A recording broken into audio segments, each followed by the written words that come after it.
Well, I almost feel like those are two different questions. I feel like I have always been an artist, and that I became more of an artist once I started to play out all the time downtown. But it really wasn't until I got signed to Interscope and until I got a tiny bit famous in New York that I really became more of a dance scene artist and out in the clubs than before. So I would have to say, like, right around the time when I got signed, I almost got arrested in Chicago for wearing short shorts. I was in W Magazine, cover of Women's Wear Daily. So really when I started being myself, I mean, I've always been an artist, but when I started to be just who I really am, which is a provocative exhibitionist, somebody that does things for attention pretty shamelessly, that's when I was like, okay, so just be who you are, and then that's your artistry.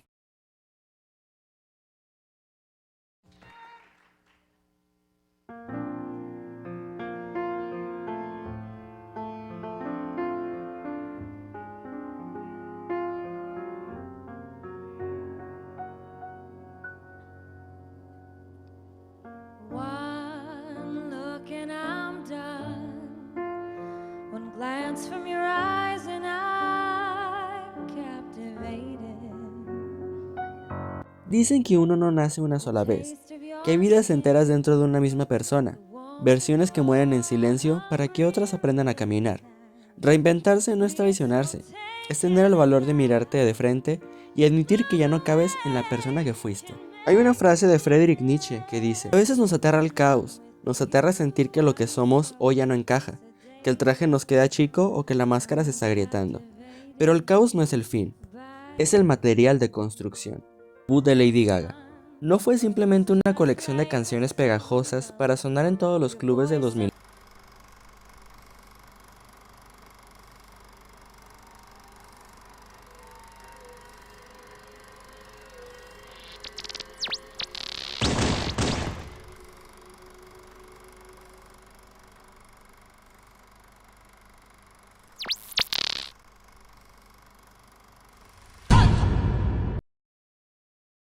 Mucho antes de los outfits extravagantes, pelucas de colores y tacones custom made Giuseppe Zanotti, existía Stephanie Joan Angelina Germanotta, una chica italoamericana del Upper West Side que cargaba su propio teclado por las escaleras del metro de Nueva York. Nacida el 28 de marzo de 1986, Stephanie no era una desconocida sin talento, era una pianista prodigio, educada en el rigor del convento del Sagrado Corazón, teniendo como compañeras de pupitre a las rubias multimillonarias Nikki y Paris Hilton. De una familia de empresarios italianos, Stephanie gozó de cierto privilegio en una de las ciudades más grandes y caóticas del mundo. Empezó muy joven a tocar el piano, parecía obsesionada con la música desde que tenía memoria. Aprendió a tocarlo profesionalmente a los 7 años, y empezó a escribir sus propias canciones a los 10. Pero la disciplina clásica no era suficiente para el fuego que llevaba dentro. Además de la música, empezó a tomar clases de teatro y actuación desde la secundaria, siendo parte de su formación artística que la marcaría más adelante. Durante ese tiempo tuvo pequeños roles en series o videos musicales, que es algo relativamente común para personas que se están dedicando a la actuación, así como empezó a grabar sus primeros demos para enviar a disqueras. Incluso apareciendo en realities de MTV y programas locales, lo cual le ayudó a hacerse de un nombre. Incluso esa conocida broma de MTV, que para los que no saben, pues evidentemente es actuada. I'm gonna vomit. This is disgusting. Oh my god. Who puts that in their mouth? Would you put that in your mouth? It has all over it. Clearly you would, because you're... Para muchos, la etapa de la secundaria y preparatoria es una de diversión, amigos y en la que uno se descubre a sí mismo. Para Stephanie, fue un completo infierno. When I was in school, in high school, I remember once some of the girls from my class, they were hanging out with some boys that I knew also. And I went to meet some friends for some pizza that were at the same pizzeria. And the boys picked me up and threw me in the trash can. And I remember even one of the girls looking at me like, "Are you about to cry? You're pathetic." Stephanie creció con el estigma de ser la excluida. Se burlaban de su nariz, de su risa y de su ambición. En una ocasión incluso crearon un grupo de Facebook llamado Stephanie Germanotta Nunca Serás Famosa. Esto no la destruyó del todo, pero sí le ayudó a forjar un carácter que le ayudaría en su arte. En cierto punto esta reinvención no era solo por estética, era por supervivencia. El rechazo y las críticas solo motivaron más a Stephanie a seguir sus sueños. Cada vez que le decían que no, parecía un motor que solo hacía que Stephanie intentara las cosas otras 100 veces hasta que funcionaran. El mundo de los estándares de belleza a principios de los 2000 eran salvajes. Los medios estaban llenos de tabloides, noticias y programas amarillistas que se la pasaban hablando del peso de las celebridades, de su apariencia y hasta de sus relaciones amorosas. No ser una rubia de 1,70 que pesa menos de 50 kilos era básicamente una condena de muerte. Se tenía ese pensamiento de que si eras mujer y querías triunfar en los medios, tenías dos opciones: acostarte con un productor o ser amiga de una celebridad como Paris Hilton. Stephanie era consciente de todos estos estándares y pensamientos machistas, pero ella en cierto punto los agarró a su favor y decidió hacer un álbum que parodiara todo ese estilo de vida extravagante que estaba de moda en los 2000, agarrando toda esa superficialidad y brillo que tenían las estrellas a principios de los 2000 y convertirlo en cierto punto en una obra de arte, en una obra que alabara ese estilo de vida. Es curioso, pero la razón por la que el pop de los 2000 era tan glamuroso y ostentoso no era porque sí, es que realmente tenemos que ver el contexto de esos años. Para ser más exactos, en 2008, el año en que se publicó The Fame. Durante ese año se vivió una recesión mundial debido a fraudes inmobiliarios en Estados Unidos, que hicieron que básicamente miles de personas perdieran su patrimonio y hasta trabajos. Good evening. This is an extraordinary period for America's economy. Over the past few weeks, many Americans have felt anxiety about their finances.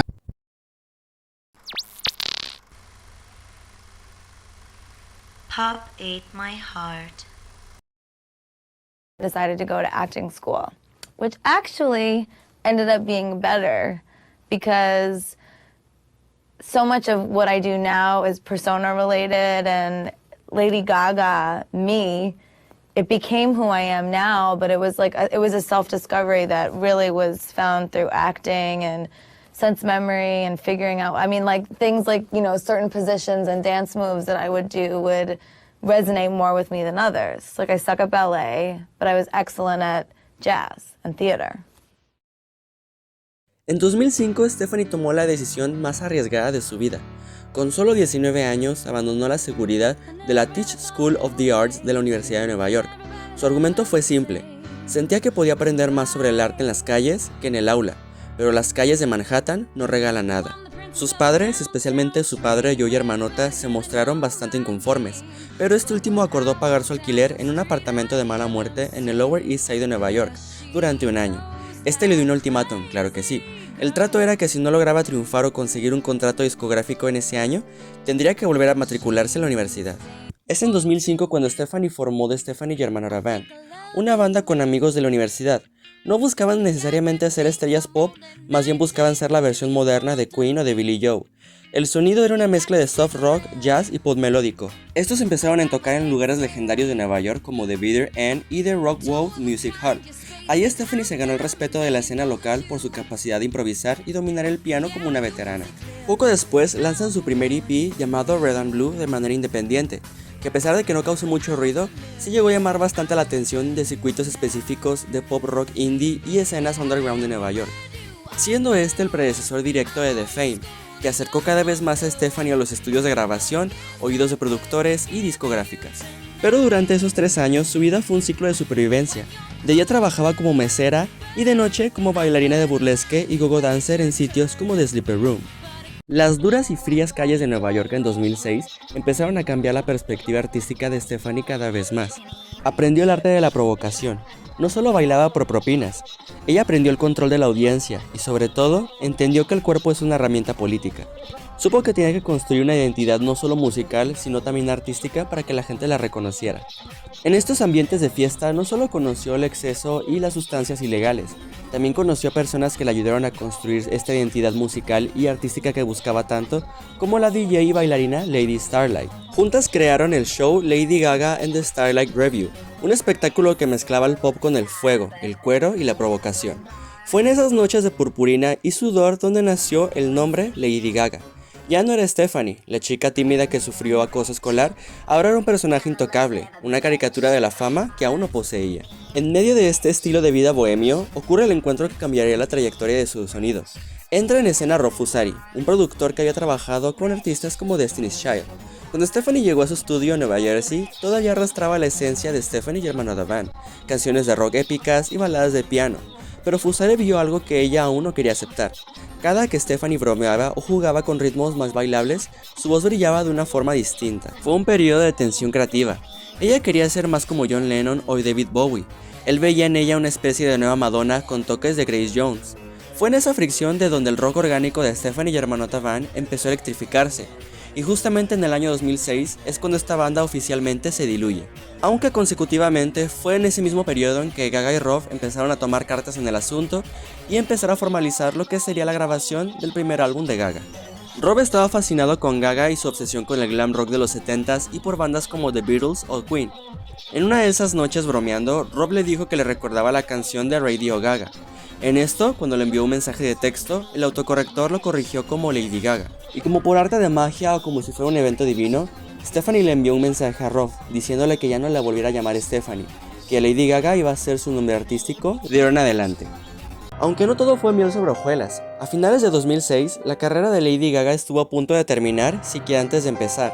Tras meses de trabajo, LA Reid y el sello de Def Jam tomaron una decisión devastadora: la despidieron.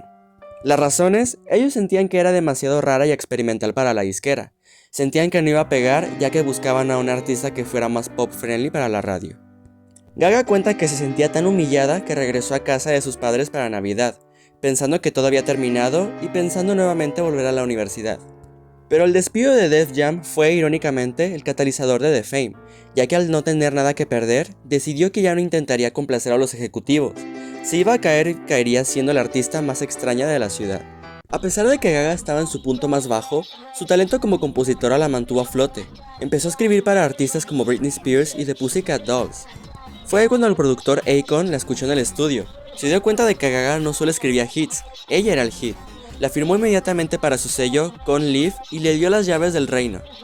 Para otoño de 2007, Gaga seguía interpretando en los bares de mala muerte de Nueva York, aunque le llegó una invitación especial para interpretar en el Lollapalooza en Chicago de ese año. Y entre finales de 2007 y principios de 2008, Gaga se encerró a grabar lo que sería su declaración de guerra al mundo. Lo que había estado moldeando desde 2006 parecía estar tomando forma finalmente. No lo grabó en un palacio, lo grabó con el hambre de quien sabe que está en su última oportunidad de dejar de ser invisible. Ella no quería volver a experimentar el rechazo que había sufrido con Def Jam y no quería volver a la casa de sus padres. Esta vez estaba preparada para que el mundo presenciara lo que sería su fama.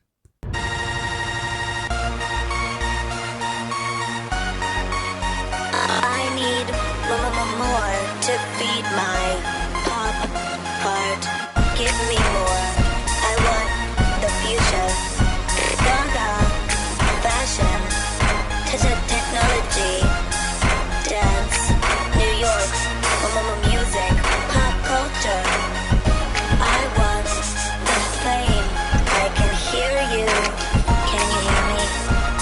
Pollution is coming, and I want what we want.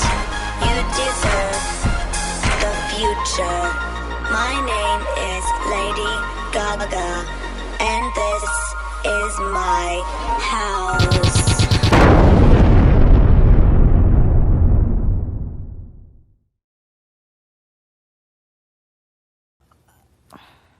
In downtown New York, and really in New York everywhere, really in the world, you have the ability to self-proclaim your own fame. You have the ability to experience and feel a certain amount of self-worth that comes from a very vain place by simply like your choices, your opinions about fashion, your opinions about music, your opinions about politics, the way that you walk down the street, the way that you carry yourself at parties. I mean, you can literally choose to have fame. And that's what this whole album is about. And I really, honestly do not care a tiny bit what people think about it, because I'm not posturing that it's good or that it's bad. I'm struggling with the idea, and it's affected my life in the most positive way. I mean, if anyone said, who is Lady Gaga, I would be okay with, she is the most impressive con artist of fame. I mean, I literally trick people every day into believing that I'm somebody, and I'm not. En enero de 2008 se crea House of Gaga, un equipo encargado de los looks y vestuarios de Gaga durante la era de Fame. Con esto en mano cambió de look a rubia para 2008, marcando así un estilo bien definido y más maduro para su primer álbum. Así el 8 de abril se lanza Just Dance como sencillo debut. Aunque inicialmente tuvo un éxito lento, terminó convirtiéndose en un himno mundial. Escrita en solo 10 minutos durante una resaca, la canción es una oda a la desorientación en un club nocturno, siendo esta una canción líricamente relajada pero muy bailable para las discos. Este fue el inicio de una exitosa mancuerna con el productor Red One, ya que Gaga en esta canción utiliza sintetizadores europeos pesados, algo que contrastaba con el R&B que dominaba las radios en esa época. Para muchos esta canción se podría decir que salvó el synth pop en Estados Unidos, y aunque tardó casi 5 meses en llegar al número 1 en Billboard, fue el primer sencillo en años que obligó a las radios comerciales a aceptar música electrónica pura, pavimentando así el camino para la era EDM años adelante. Junto a Lady Starlight ya había pulido su acto en el Lower East Side de Nueva York, pero en el 2008 profesionalizó su performance. Se presentaban bares gays y discotecas pequeñas de Estados Unidos y Canadá, con una pista de fondo, 2 bailarines y sus primeros prototipos de House of Gaga. Justamente en marzo de 2008 se presentó en Miami para los DJs más importantes del mundo. Fue aquí donde conoció a DJ Space Cowboy y otros productores de música electrónica, siendo este un colaborador bastante frecuente en su carrera durante ese año y el siguiente. Ya para septiembre de 2008 lanza lo que sería una de sus mayores canciones de la era de Fame y de toda su carrera, Poker Face. The song Poker Face, it's about poker facing with your sexuality. When I was making love to my old boyfriend, I used to think about women sometimes. Aunque suene como una canción de apuestas, Gaga confirmó más tarde que trata sobre la bisexualidad. La producción de la canción destaca por el icónico un guiño a Ma Baker de Honey M. La canción se convirtió rápidamente en un fenómeno mundial en 2009, reproduciéndose en las radios de todo el mundo, referenciada y parodiada hasta el día de hoy, siendo una de las canciones pop más vendidas no solo de la carrera de Gaga, sino de la historia. Con esto, el 19 de agosto de 2008 se lanza de manera oficial el álbum de Fame. Con este le vinieron singles promocionales tales como AA, Nothing Else I Can Say, que a pesar de que no tuvo el mismo éxito que Poker Face o Just Dance, se convirtió en un éxito de culto entre los fans. Además de Beautiful Dirty Rich, una canción que narra sus experiencias como go-go dancer. Como tercer single se lanza Love Game. Una canción que es una exploración directa a la lujuria y a la sexualidad juguetona. De aquí nace el concepto de Disco Stick, un accesorio creado por House of Gaga que simboliza la unión entre la tecnología luces LED y el deseo fálico, o sea... Causó controversia y censura en varios países por su contenido sugerente, aunque se posicionó bien en las listas y tuvo un recibimiento bastante bueno. Ya en marzo de 2009 iniciaría la que sería su primera gira de talla internacional y con presupuesto robusto, The Fame Ball Tour. Gaga diseñó la gira bajo la premisa de la música no tiene que ser de baja cultura o pop will never be low bro. La mayor inspiración para Gaga durante esta era Andy Warhol. Gaga creó el alter ego de Candy Warhol para los interludios de su gira The Heart y The Face. Los primeros conciertos se desarrollaron en antros y bares locales, tal como las giras que tuvo Gaga en 2008. Pero al ganar presupuesto y escala, sustituyó al DJ Space Cowboy por una banda en vivo llamada The Kids. El show se volvió más rockero y teatral para adaptarse a festivales como Glastonbury y arenas en Australia. Además, su presentación en el Glastonbury Festival de junio de 2009 es recordada como el momento en que conquistó la crítica británica.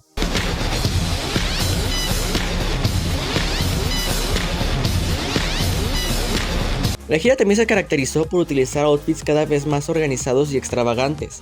Posiblemente el look más famoso de la gira, inspirado en el concepto de Hussein Chalayan, consistía en una estructura cubierta de esferas de plástico transparentes, o también como se le conoce, el famoso vestido de burbujas. Lo usaba durante el segmento del piano para interpretar temas como Future Love, creando una imagen etérea y vulnerable. Igual no hay que ignorar el contenido de The Fame, o sea, las canciones no lanzadas. La edición estándar de The Fame tiene un total de 14 canciones. En esas 14 canciones, Gaga toca temas obviamente como la fama, la ambición, el dinero, el sexo, etc. Aunque también llega a tener canciones mucho más románticas y digeribles que contrastan con el lado oscuro del álbum. Una de estas siendo Summer Boy, una canción que trata sobre un amor no correspondido encontrado en verano, que justamente el año pasado se hizo viral en TikTok.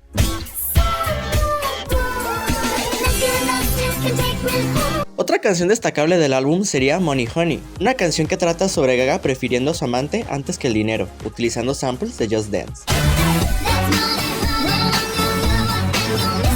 Otra canción sería Paper Gangsta, una en la cual Gaga se burla directamente de la disquera que la despidió en 2006. refiriéndose a ellos como anticuados y ella siendo demasiado cool para ellos. Y sin olvidar a la canción que cierra este álbum, Disco Heaven, grabada justamente cuando Gaga se dedicaba al go-go dancing y recrea un poco la esencia de los años 70 y 80 con la vida nocturna de Manhattan, Nueva York.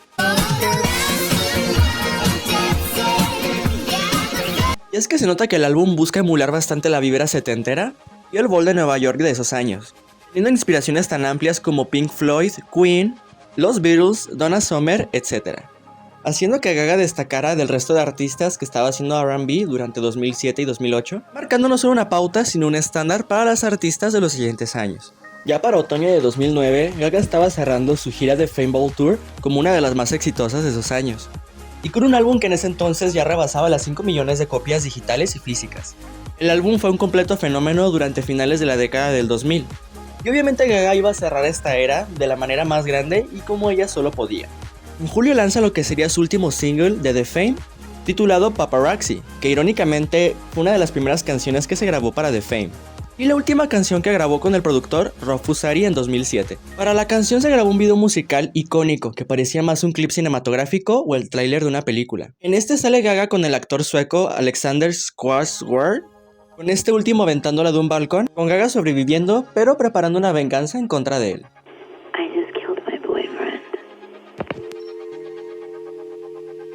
La canción en sí trata sobre la obsesión enfermiza de alguien hacia algún famoso o incluso alguna persona común y corriente, comparándose así con los fotógrafos de celebridades o también llamados paparazzis, mencionando cómo él o ella no se va a detener hasta que esa persona de la que está obsesionado vaya a ser suya. Y considerando que esta canción salió a finales de los 2000 y la prensa era muy amarillista en esa época, pues la verdad la metáfora le queda bastante bien. Y obviamente para cerrar esta era con broche de oro, Gaga se presentó en los Video Music Awards del 2009, utilizando bastantes outfits muy icónicos, pero lo que más llamó la atención fue la presentación de esa noche, interpretando Paparazzi en lo que parecía ser un show un tanto extravagante, pero que terminó con un giro que dejó a todos con shock.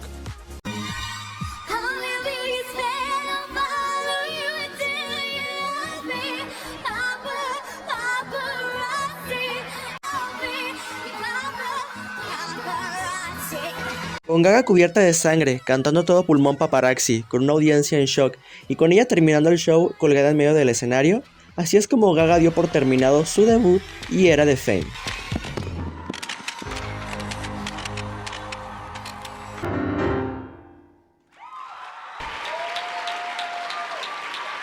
Hello? Were you guys listening to that? Did you hear that? There was this girl on stage a minute ago with a piano, and she was playing it and singing. Did you... Espero de corazón les haya gustado este video, no les voy a mentir, sí me demoró bastante tiempo, pero como siempre les voy a prometer nuevo contenido y también me gustaría saber sus ideas en la caja de comentarios o en la pestaña de comunidad, saben que a todos los voy a estar leyendo. Además de que tuve problemas con el copyright, por lo cual si la mitad del video anterior a este se ve de menor calidad, pues es por esto mismo. Pero igual, me gustaría saber sus opiniones sobre este tema, saben que los voy a estar leyendo todos. Sin más me despido, sin antes agradecerles por llegar hasta aquí. Nos vemos. Bye.